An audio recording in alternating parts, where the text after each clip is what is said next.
বোলপুরের তৃণমূল বিধায়ক চন্দ্রনাথ সিনহার বাড়িতে ফের সিআইডি। বোলপুরের তৃণমূল বিধায়ক তথা রাজ্যের প্রাক্তন মন্ত্রী চন্দ্রনাথ সিনহার বাড়িতে ফের পৌঁছল সিআইডি টিম। সূত্রের খবর, গতকালের পর শুক্রবার সকালে সিআইডির একটি প্রতিনিধি দল তার বাড়িতে চলে যায় এবং বেশ কিছুক্ষণ ধরে জিজ্ঞাসাবাদ চালায়। জানা গিয়েছে, বিধানসভার বিরোধী দলনেতা নির্বাচনের সময় যে সমস্ত বিধায়কদের সই নেওয়া হয়েছিল, সেই সই আদৌ আসল নাকি জাল তা খতিয়ে দেখতে তদন্তে নেমেছে সিআইডি। সেই সূত্রে এদিন বোলপুর বিধায়ক চন্দ্রনাথ সিনহার বাড়িতে পৌঁছয় তদন্তকারী দল। সূত্র মারফত আরও জানা যাচ্ছে, সিআইডির প্রতিনিধিরা বিধায়কের সঙ্গে কথা বলার পাশাপাশি তার নমুনা স্বাক্ষর সংগ্রহ করে নিয়ে যান। তবে এই বিষয়ে এখনো পর্যন্ত সিআইডি বা তৃণমূল বিধায়কের পক্ষ থেকে আনুষ্ঠানিকভাবে কোনো মন্তব্য করা হয়নি। ঘটনাকে ঘিরে ইতিমধ্যে রাজনৈতিক মহলে জোর চর্চা শুরু হয়েছে। আমরা কাজে এসেছিলাম, সরকারি কাজে এসেছিলাম। সরকারি কাজে চলুন ভাই। হ্যাঁ, আমাদের 6 তারিখে একটা মিটিং হয়েছিল 6-5, যেখানে মিটিংয়ে আমরা বিরোধী নেতা হিসেবে শোভনদাকে নির্বাচিত করেছিলাম। সেই সই করেছিলাম রেজুলেশনে।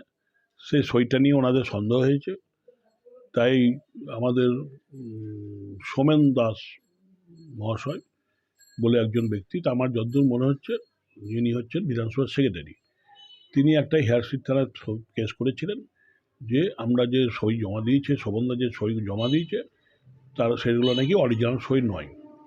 সেই হিসাবে সিআইডি এনকোয়ারি হচ্ছে, সেই হিসেবে ওনারা এসেছিলেন। আমি বললাম হ্যাঁ আমি গেছিলাম, আমি সই করেছি। না না, এখানে এটার সঙ্গে কোনো সম্পর্ক নেই।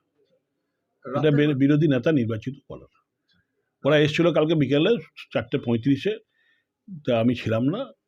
তা বলেছিল, আমি ছেলে বলেছিল, আমার সব ফোন করেছিল, আমি বললাম ঠিক আমি যাচ্ছি, 8টার মধ্যে পৌঁছাচ্ছি। ওনারা বললাম আমরা রাতে আর আসিনি আপনাকে বিরক্ত করতে, 8টার পর আর আসিনি, আমরা সকালে এসেছি। তৃণমূল নেতা মন্ত্রীদের বাড়িতে হানা হলে ব্যাপারটা নেতিবাচকভাবে দেখা হচ্ছে।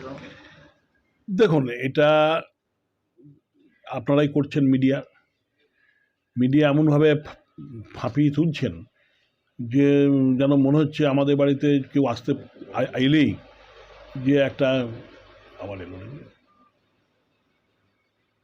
আপনারা মিডিয়া হাইপ তুলে দিচ্ছেন।